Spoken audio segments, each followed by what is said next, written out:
TV9 Bharatvarsha আমাদের এখানে লিখছে, তাদের যে ওয়েবসাইট আছে, ঢাকার দিকে এগোচ্ছে সেনাবাহিনীর গাড়ি, গদি উল্টোচ্ছে ইউনুসের। 25শে মার্চ 2:33। ঢাকা, গদি উল্টোতে চলেছে বাংলাদেশ ইউনুস সরকারের। বাংলাদেশে কি সেনা শাসন শুরু হবে? তুঙ্গে জল্পনা। সূত্রের খবর, সোমবারে জরুরি বৈঠক ডেকেছিলেন সেনাপ্রধান ওয়াকারুজ্জামান। এরপরই কান পাতলে শোনা যাচ্ছে বাংলাদেশের শাসন ক্ষমতা দখল করে নিতে পারে সেনাবাহিনী, গদিচ্যুত করা হতে পারে মোহাম্মদ ইউনুস ও তার অধীনে থাকা অন্তর্বর্তী সরকারকে। জানা গিয়েছে গতকাল সেনাপ্রধান যে জরুরি বৈঠক ছিল, সেই বৈঠকে 5 জন লেফটেন্যান্ট জেনারেল, 8 জন জেনারেল, মেজর জেনারেল, কমান্ডার সহ একাধিক শীর্ষ আধিকারিকরা ছিলেন। সেনার হেডকোয়ার্টারে ওই বৈঠক হয়। এই বৈঠকের পরপরই বাংলাদেশের ঢাকায় বিপুল সেনার গাড়ি বাহিনী তলব করা হয়েছে, এমনটাই সূত্রের খবর। বাংলাদেশ সেনার 9ম ডিভিশনের বাহিনীকে ডাকা হয়েছে। তারা ইতিমধ্যেই ধাপে ধাপে ঢাকার দিকে এগোতে শুরু করেছে। আর একটি সূত্রের খবর, বাংলাদেশ সেনা দেশ জুড়ে নিজেদের ক্ষমতা বাড়াতে চাইছে, বিশেষ করে ঢাকা তাদের হাতের মুঠোয় রাখতে চাইছে। এতে গেল TV9। নবভারত টাইমস একটা হিন্দি কাগজ, আমাদের ভারতবর্ষের সব থেকে পুরনো এবং বিখ্যাত কাগজ। তারা লিখছে, প্রথমে আমি হিন্দিটা পড়ে দিচ্ছি যেটা আছে नवभारत टाइम्स से। बांग्लादेश में आतंक के हमले का खतरा, आर्मी चीफ जनरल जमान ने किया आगाह, कमांडर की बैठक में कट्टरपंथियों के खिलाफ एक्शन का हुक्म। बांग्ला করলে কি দেখা যাচ্ছে, বাংলাদেশে সন্ত্রাসী হামলার হুমকি, সেনাপ্রধান জেনারেল জামান সতর্ক করলেন কমান্ডারদের সবাই মৌলবাদীদের বিরুদ্ধে ব্যবস্থা নেওয়ার নির্দেশ। ঢাকায় জ্যেষ্ঠ সেনা কমান্ডারদের সঙ্গে কথা বলার সময় জেনারেল ওয়াকার ইঙ্গিত দেন যে তিনি গোয়েন্দা তথ্য পেয়েছেন যে এই সপ্তাহে দেশে একটি সন্ত্রাসী হামলা হতে পারে।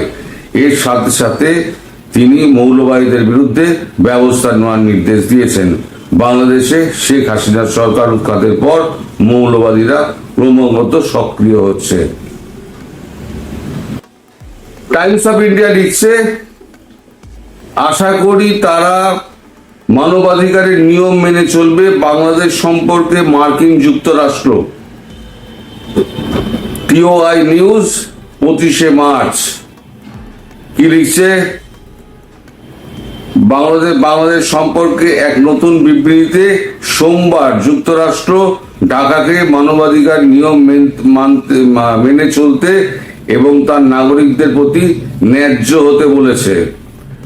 আশা করি প্রতিটি দেশ, অবশ্যই বাংলাদেশ এবং অন্যান্য দেশ, মানবাধিকারের নিয়ম মেনে চলবে এবং তাদের নাগরিকরা তাদের অধিকার থেকে কি আশা করে এবং আচরণ সম্পর্কে সচেতন এবং ন্যায্য হবে। তাই আমি মনে করি এটি কোনো জাতির জন্য একটি উত্তর তারকা। সংবাদ সংস্থা ANI অনুসারে এক প্রেস ব্রিফিংয়ে মার্কিন পররাষ্ট্র দপ্তরের মুখপাত্র ট্যামি ব্রুস বলেছেন, এর আগে বাংলাদেশ সম্পর্কে মার্কিন জাতীয় গোয়েন্দা পরিচালক তুলসী গ্যাবার্ডের মন্তব্যে ঢাকা থেকে তীব্র প্রতিক্রিয়ার সৃষ্টি হয়েছিল। তাতে আর কি করা যাবে। এখন পেন্টাগনের যিনি নতুন ট্রাম্পের লোক বসিয়েছেন, পেন্টাগনে ট্রাম্প তার নিজের লোক বসিয়েছেন, তার নাম হচ্ছে পিট হেগসেথ। এই পিট হেগসেথ কে ডোনাল্ড ট্রাম্পের অধীনে নতুন পেন্টাগন প্রধান। 25শে জানুয়ারির খবর। এই হচ্ছে পিট হেগসেথের ছবি। শোনা যাচ্ছে তিনি সোমবার দিন বাংলাদেশ সেনার সঙ্গে কথা বলেছেন। সেনাকে কার সঙ্গে কথা বলেছেন সে কথা কিন্তু সম্পূর্ণ অনুল্লেখ থেকে গেছে। বললে পরে অনেক লম্বা হয়ে যাবে, তাই আমি আর এই প্রসঙ্গে আর যাচ্ছি না, তাহলে ভিডিও অনেক লম্বা হয়ে যাবে। বাংলাদেশ থেকেও কিছু কিছু ভারতবর্ষ থেকেও কিছু কিছু এই ফিলার বাংলাদেশে গেছে, তো সেগুলো নিয়ে আর আমি কোনো মন্তব্য করব না। এদিকে আজকে তো মোহাম্মদ ইউনূস তো তিনি তো গেছেন চীন সফরে, শুনছি 3 দিনের জন্য গেছেন। তিনি তো মানে স্বাধীনতা সংগ্রামে মুক্তিযুদ্ধের সমস্ত ইতিহাসে তিনি বদলে বদলে দিয়েছেন। মুক্তিযুদ্ধকে তিনি খুব একটা পাত্তাই দেননি, আর জিয়াউর রহমানের প্রসঙ্গ তিনি একেবারে ভুলেই গিয়েছেন, নাকি ইচ্ছে করে বাদ দিয়ে দিয়েছেন সেটা বোঝা যাচ্ছে না। তাতে বিএনপি খুব বিরক্ত। কিন্তু বাংলাদেশ ফোর্স তারা কিন্তু 25শে মার্চের গণহত্যা কিন্তু তারা বলেনি। তারা কিন্তু এখানে একটা টুইটারে একটা পোস্ট করেছে, বাংলাদেশ আর্ম ফোর্স ডিভিশন 25শে মার্চ গণহত্যা দিবস, সকল শহীদের প্রতি বিনম্র শ্রদ্ধা। তার মানে বাংলাদেশের সন্ত্রাসবাদী যারা সন্ত্রাস ঘটিয়ে চলেছে, তারা যাই বলুক না কেন, বাংলাদেশ সেনাবাহিনী কিন্তু গণতন্ত্রের পক্ষে রয়েছে, দেশের পক্ষে রয়েছে এবং স্বাধীনতার পক্ষে রয়েছে। তার পরিষ্কার বার্তা টুইটারে দিয়ে দেওয়া হয়েছে। যারা বুদ্ধিমান তারা বুঝে নেবেন, যারা বুদ্ধিহীন তারা বুঝতে পারবেন না, তারা নানান রকম গুজব ফুজব বলে মন্তব্য করবেন। ফলে বাংলাদেশ থেকে বা বাংলাদেশের দিকে মার্কিন যুক্তরাষ্ট্রের চাপ কিন্তু পরিষ্কার রয়ে গেছে এবং ডোনাল্ড ট্রাম্প এই তার বিশেষ ক্ষমতা বলে তিনি এই পিটার হেগসেটকে তিনি বসিয়ে দিয়েছেন পেন্টাগনের চিফ করে, এবং তিনি বসে প্রথম ফোনটা সোমবার দিন ঘুরিয়ে দিয়েছেন বাংলাদেশ সেনার কোন এক কর্তার কাছে। এই কর্তা তো বলেনি। ফলে আপনারা যেটা ভাবছেন যে বোধহয় চাপ গুলো চলে গেছে, একেবারেই চাপ যায়নি। ভারতবর্ষতেও কিছু হয়েছে, কিন্তু আমি সে ব্যাপারে কিছু বলবো না। তবে যারা মনে করছে যে সমস্ত কিছু হয়তো থেমে গিয়েছে, তাদের প্রতি আমার একটা বক্তব্য, কটা দিন অপেক্ষা করুন।